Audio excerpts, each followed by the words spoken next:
Okay. And then this person would like to know they need some help reframing abundance and manifestation when dealing with significant debt. The very word has negative and lack implications. Even when the person says debt free or zero debt, the word debt gets me right back to the presence of lack. Let's see. Well, that is primarily because you are giving it only a negative definition. You can also look at debt in a positive way, which means there is an active principle going on where you are flowing different forms of abundance through yourself to others in such a way that allows you to attract even more. So the idea is, depending on how you define the concept of debt, and not always frame it in a negative construct. However, at the same time, you have to be honest within yourself about looking as to why you may have created an imbalance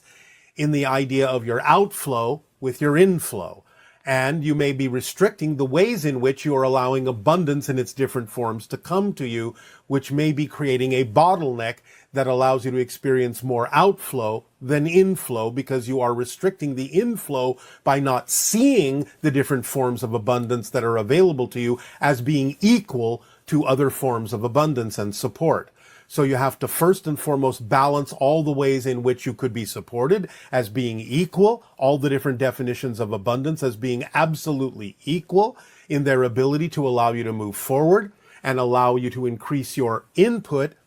while at the same time looking at the idea that if you are being honest with yourself and not acting out of anxiety, then your outflow as well will be in balance with your inflow automatically. Again, synchronicity as the organizing principle will help with this when you define the ideas in ways that work for you, as opposed to holding on to definitions that don't. You have said that the word debt implies lack. It doesn't have to. Again, you can look at the idea as simply a product of your outflow, and it is something that allows you to know you are rich and abundant by having that level of outflow, because by having that level of outflow that you're now looking at in a negative way, the level of outflow can actually be representative of your capability of attracting an inflow that is equal to the outflow, or even larger than the outflow, so you do not feel that you are, quote unquote, negatively in debt